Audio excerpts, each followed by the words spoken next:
শুধু কথায় বা আলোচনার মাধ্যমে সংস্কারের মতো বিশাল কাজ সম্ভব নয় বলে মন্তব্য করেছেন বিএনপি মহাসচিব মির্জা ফখরুল ইসলাম আলমগীর।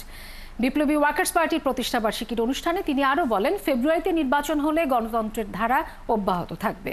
আর নির্বাচন ব্যবস্থা সংস্কার কমিশনের প্রধান বদিউল আলম মজুমদার বলেন, সত্যিকারের সুষ্ঠু নির্বাচনের জন্য দরকার নির্বাচনী ও রাজনৈতিক অঙ্গনকে শক্তিশালী ও দুর্বৃত্তায়ন থেকে রোধ করা। আরও জানাচ্ছেন শাহেদুজ্জামান সাকিব। শনিবার বিকেলে ঢাকা রিপোর্টার্স ইউনিটিতে বিপ্লবী ওয়ার্কার্স পার্টির ২১তম প্রতিষ্ঠাবার্ষিকী উপলক্ষে পুনর্মিলনী অনুষ্ঠান। অংশ নেন বিএনপি, এনসিপি, বিভিন্ন রাজনৈতিক দল, সরকারের প্রতিনিধি ও বিভিন্ন শ্রেণীর মানুষ। বক্তারা বলেন, গণতন্ত্র পুনঃপ্রতিষ্ঠায় এখন জরুরি ঐক্য। মধ্যস্বত্বভোগীরা যেন বিভক্তির রেখা টানতে না পারেন সে ব্যাপারেও সবাইকে সচেতন থাকার আহ্বান জানান তারা। রাজনৈতিক দলগুলোকে বলতে চাই, মেহরবানি করে রাজনৈতিক মতপার্থক্য থাকবে, আলাপ আলোচনা থাকবে, ভিন্ন মত থাকবে, বিতর্ক থাকবে, কিন্তু এটাকে বৈরিতার জায়গায় নিয়ে যাবেন না।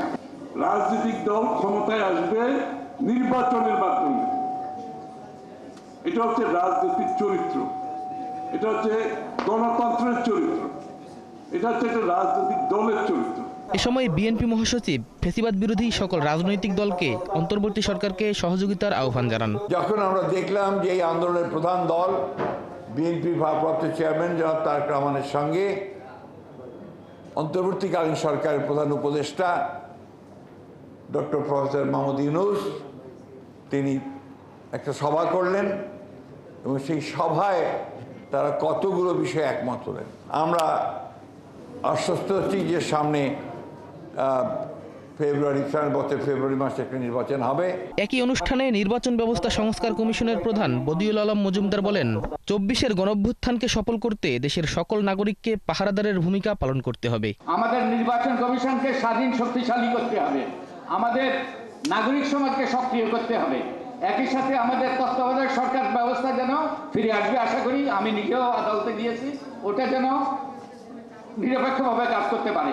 একই সাথে ক্ষমতার ভারসাম্য সৃষ্টি করতে হবে, তা না হলে কিন্তু ওই যে আবার সুষ্ঠু নির্বাচন হবে, আবারও আমরা একদিনের গণতন্ত্র প্রতিষ্ঠা করতে পারবো, কিন্তু যদি কতগুলো মৌলিক সংস্কার না হয় তাহলে আবারও সেই সারা রাত রামায়ণ করে আবারও সেটা কারবার পাথে পরিণত হতে পারে। সকল রাজনৈতিক দলগুলোর পাশাপাশি নাগরিকদেরও তাদের করণীয় সম্পর্কে সচেতন হবার আহ্বান জানান বক্তারা।